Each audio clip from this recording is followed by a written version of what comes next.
All right, joining us today on Pirate Radio Live. We've been waiting for this guy all week. He is a busy man. He is Coach Mack McCarthy, joining us. Very busy during the basketball season, but Coach, great to see you and catch up with you. How you doing, sir?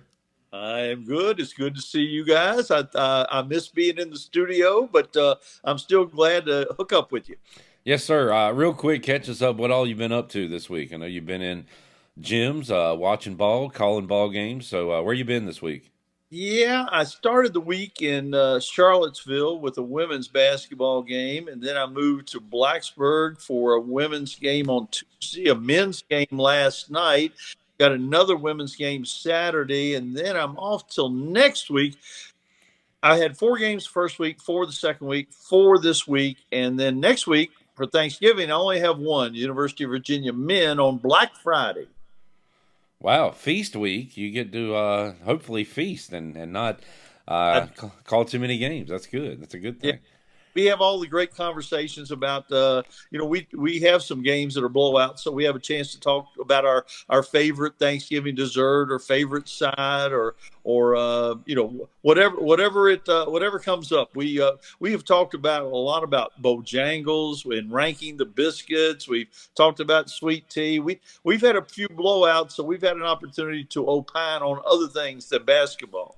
Sounds great. Well, Coach, we might circle back to the basketball, but I've been waiting to talk football with you all week, especially now we get the layout. Usually we talk to you Tuesday night, we get the layout of the new college football playoff rankings and matchups. And something happened this week that I have been kind of talking about throughout the season as a possibility. I didn't think it would happen, and I still don't think it will, but a group of five team getting that bye. And I was watching a national show, and they were up in arms. Wait a minute, how is this happening? What's going on? And again, it's that highest ranked conference champion. The top four will get buys, which is why you see Miami and Boise State on those buy lines right now. But that it's a bit radical when you look at it, Coach Mack. But we kind of have discussed it that it's a possibility. Will it end up that way? Will Colorado or BYU win and end up ranked higher than Boise State possibly? But it was pretty cool to see the Broncos up there, number four. Yeah, and we talked about this early in the season about the possibility that this could happen, but nobody really gave it a lot of thought because you just don't think that one of those Power Four leagues champion will slip below the group of five, group of six, whatever you want to call them now. I don't know what anybody is, but it's just been such a crazy year. But yeah, now the one thing I don't understand is if let's say Kansas State wins the Big 12, for lack of a better example, and they're ranked below Boise. Is the Big 12 just out of the playoffs altogether? It could happen. I brought this example up. Sorry to use video games in a real life conversation, but I was in an online league and I had Utah, and I think I went 8-4 in the regular season. Didn't have a great season, but I won the Big 12 championship, and I was like, all right, on to the playoff. And then the next week pops up, and I'm heading to the Texas Bowl or something, and I'm like, what's going on here? I won the Big 12 championship. I'm in the playoff, right? Not so fast, my friend, as Lee Corso said. There is a possibility that the Big 12 could get left out completely. And I don't know what exactly would have to happen there, but yeah, you're going to send multiple teams from the SEC, the Big 10. You're going to have an ACC champ. You're going to have a group of five champ. And, Colorado, Kansas State, BYU. I guess Iowa State's done now, but one of those teams could be looking around heading to a much, much lesser bowl game at the end of this thing. Yeah, and it would just be a public relations kind of nightmare, and I think it would impact recruiting too if even your champion doesn't necessarily get to go to the college football playoff, and that's the story at the bottom end of the rankings, and then the top end of the rankings, and even in the middle, it's crazy because when you start comparing wins, and the thing I hate about this, and we talked about the possibilities with the uneven schedules, how in the world do you compare these teams? It almost feels like going back how they used to determine a national champion, where They would put you in bowls, and you play your bowl game, and at the end of that, you say, all right, well, you're the champion. You don't end it in one championship game necessarily. This is before the BCS came along. Now it feels that same way when you're putting together this playoff, because Indiana is going to end up playing one good team, and that'll be this Saturday, right? Well, one great team this Saturday against Ohio State. You've mentioned, Texas hasn't really played anybody, and they stepped up and lost to Georgia at home. So these conferences are so massive now that you don't get a ton of crossover games within your conference, and like you said, it leaves everything unbalanced. Yeah, and it's just the luck of the draw, depending on how they're doing the scheduling. Indiana, everybody's talking about the fact that they haven't played anybody, even though they've played really well. But you mentioned Texas. Their best win is Vanderbilt by 3. Penn State, I don't know their best win. I couldn't list it. Notre Dame has a win at Texas A&M, but a horrible loss. Do you rank losses more than wins? A good loss or a bad loss? Do you count that a lot? And you go down through here, it's really hard to tell who is better than who. And I guess with a 12-team playoff, we're getting a little better look at it that way. But you know why I argued so vehemently for the BCS. It was much simpler when only a team or two was really left out. Simpler times. Coach Mack, did Lane Kiffin somewhat say what we've been talking about, where it's better to maybe stay out of a championship game? I'm still fascinated to see if teams that lose their conference championship game are hampered by that compared to teams that miss the championship game, get extra time off, and don't get penalized for it. We're going to see that here in a few weeks. We really are, and you can make the argument either way. You are your whole body of work. The championship game is another data point. Another data point, it should count. But on the other hand, you don't want to penalize a team or reward a team that didn't make it to the championship game. But I think both things could happen, and I don't really have a solution to that. Can a team opt out of the championship game? Yeah, players opt out of bowl games. Can an entire team say, no thanks, we'll take the record the way it is right now? So there you go. Craziness. Coach Mack, I guess a hypothetical here that could end up happening this weekend, but Indiana, if they win, boy, they are in a fantastic spot. If they lose, does it matter if they lose close? Like if they lose 28-21, how much better is that than if they lose 35-3 on Saturday? What do you think about Indiana, and if they lose, how it impacts their standing right now? I think they should be in regardless, but I can tell you the hooting and hollering is coming from Paul Baum and the SEC if they get blown out, and maybe if they just lose in general, the hollering will come. But and the SEC is so powerful, and the media can deny it, but there is certainly a media bias towards the SEC, and they've earned some of that. But sometimes I think they rest on their laurels too. But I think they should be in either way. But if they get blown out, I'm thinking they're getting left out. Oof. A lot of eyeballs, too, on Army Notre Dame this week, and most of the world will be pulling for the Black Knights there against Notre Dame. And the Irish, they're sitting pretty, right? I mean, they just need to keep on winning, and they can skate by if they want to and get in. And whether they earned it or not, that'll be debated quite a bit. But how much chance do you give Army to hang around and maybe pull an upset this weekend? I don't give them much chance, but of course the season has been just crazy. And one of the things that Army has going for it is they don't lose a lot of players in the portal. So they have a whole lot of experience on that team.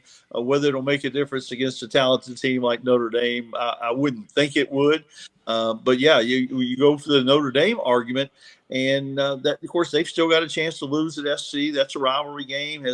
I don't think SEC has USC has kind of mailed it in yet. I think they're still playing, and I think that will be at least a test for Notre Dame. But again, there's a reward for not playing in a championship game, possibly. Mac, look, teams are now here at the end. You gotta keep doing what you can to improve yourselves. And there's a weird game Saturday. I'm sure you have more knowledge of one of these teams than I do, probably both of these teams. But noon kickoff, team from the Central Time Zone coming east. They are 10-point favorites. Maybe a sleepy day in Charlottesville. I don't know about SMU. SMU's won a lot in a row. How about SMU at Virginia? Possible upset spot here, I think.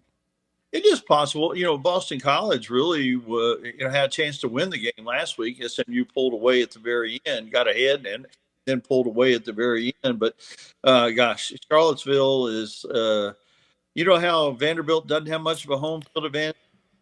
Virginia doesn't have even that home field advantage. That part won't make much difference. And I don't think the travel at this point is going to be tough. I think SMU will be in good shape. Is it possible? Yeah, Virginia is capable of playing a little bit better, but didn't play well last week. And I would expect SMU, with all that's on the line, I think Coach Lashley will have his Mustangs ready.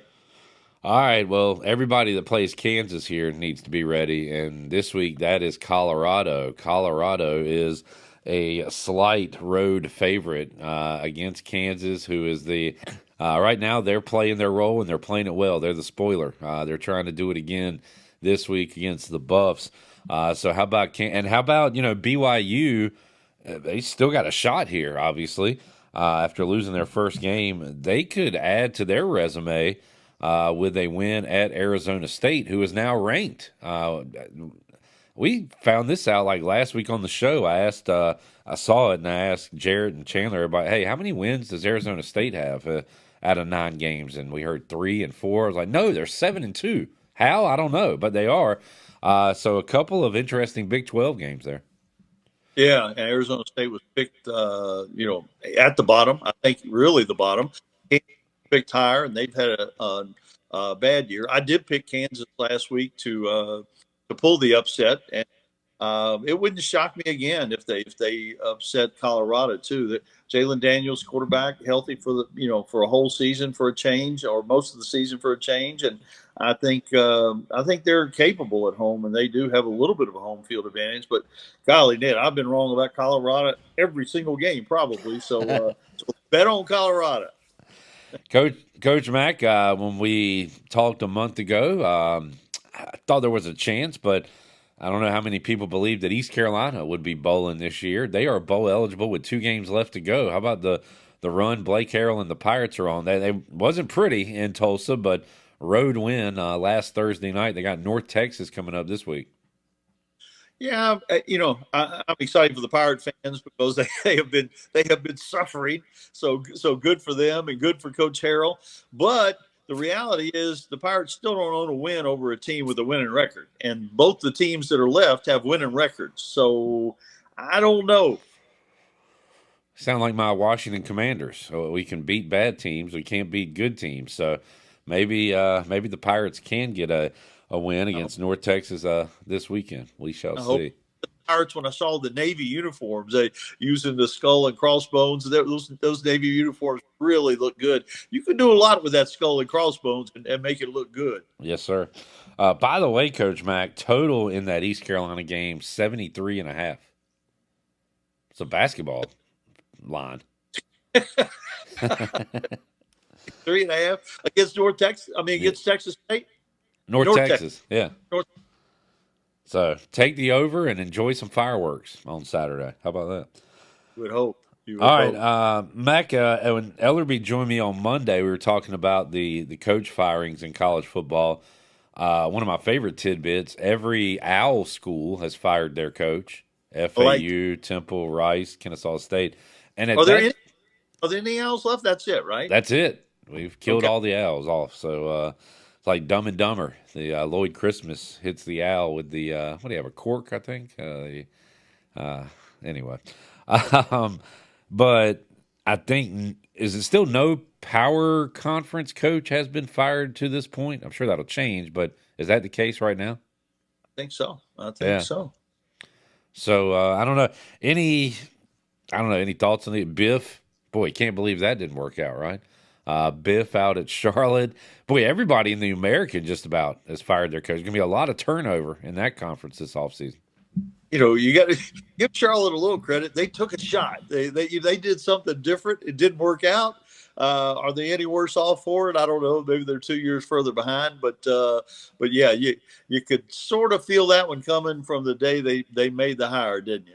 Yeah, absolutely. Everybody looking for kind of the next Dion lightning in a bottle type thing. And I don't know. Some of this feels like it's kind of just put out there in the media to see what people will say. But like Ray Lewis's name is popping up with FAU, kind of out of nowhere there. And I don't know. Again, teams trying to be non traditional, go outside the box. I think this might be more hype and media stuff than real, but we'll see. Maybe Ray Lewis will get a gig somewhere. Yeah, I've seen Eddie George's name mentioned some. Yeah. I think they're at Tennessee State. Of course, he played for the Titans and is a hero there in town also. So what makes a guy leave? His resume is a little bit more like Dion's, but uh, yeah, do is a retread a good thing? Is an up and comer? Is an FCS school like what Kansas State did or what Kansas did? There are so many different ways to go about it. Is Group of Five school that's doing well? Like a Clay Helton. There are so many different ways to go about it, but we know one thing: it's got to be a good fit for Eastern North Carolina. Mack McCarthy joining us today on Pirate Radio Live. By the way, Coach Mack, I'm not really keeping up with it anymore, but I did hit my top 25 upset last week. New Mexico State, late night Saturday night win over Washington State. So how about that? That's good. I thought I hit both last week, but I've stopped writing them down since you told me I couldn't do it if I wasn't in the studio. Where that's an in studio thing, and you left us for greener pastures. So we're still bitter about that. I left, and this is where we're going. Mac, any other games you're looking forward to this Saturday? You're keeping an eye on that we didn't hit. I think there are two that are really interesting that we didn't talk about. Mississippi at Florida. What Florida did last week. Yeah. Albeit a crazy opponent, but Lagway back, Mississippi, sort of comfortable, big line, 9.5 points at Florida. Florida really is, kept Coach Napier's job, the former Furman Paladin quarterback. That's an interesting game, and Vandy at LSU. LSU has just got to be crazy. I've won with them a few times this year, but they've embarrassed me a couple times too. I don't know if Pavia is any good away from Nashville. He's on the celebrity tour. He was at a wrestling match the other night. He's at a concert one night. I don't know if he's prepping for this game like he should. All right, keep an eye on that one, folks. Mack McCarthy joining us. Mack, East Carolina on the road for the first time. They are in basketball. They are in a tournament in Daytona, I believe, the Boardwalk Battle. So we'll see how they fare. They are 4-0. Had a pretty good win. What is George Mason? What do you think about George Mason? You know anything about them? Pirates knocked them off on Saturday. Yeah, they're picked in the top half of the A10. That sounded like a good win. Yeah, it was a bit of a rock fight, but man, R.J. Felton was awesome down the stretch for East Carolina, getting them to 4-0 on the year. Anything stood out to you this early college basketball season to this point? Any teams, any players? I'll have done 12 games after Saturday already, 13, 14, 12. I don't know. I've done a bunch of games. And every game we start out talking about the newcomers and how they're going to blend in and who can get them into their system. and playing together, and who can find that elusive chemistry and identity. And it's been hit or miss with folks, and there doesn't seem to be any rhyme or reason. Very few teams have any real returning production coming back. So Yeah. I think it just makes it really, really unpredictable. I had Virginia Tech last night against Jacksonville, a team picked in the middle of the A-Sun, and Jacksonville outscores Virginia Tech by 20 in the second half. They do have the preseason player of the year in a kid named Robert McCray, who was a Wake Forest transfer, but still, that's a pretty big turnaround in the second half after being down 10 at halftime for Jacksonville. And you don't want to lose a bye game. You pay somebody six figures, that better be in the contract that they're supposed to lose to you. Got to watch them Dolphins. Yeah, saw that last night. Interesting result there for the Hokies. Well, Coach Mack, great to catch up with you, man. We'll talk to you again next week, Thanksgiving week, and talk more football and hoops with you. What you got on your docket the rest of this week? I am good till I've got the UVA men on Black Friday, and All right. I am looking forward to a couple of days off, and certainly looking forward to Thanksgiving. Yes, sir. No doubt. We'll talk some turkey and some ball with you next week. Appreciate it, Mac. Thanks, man. Tell everybody hello. Thanks.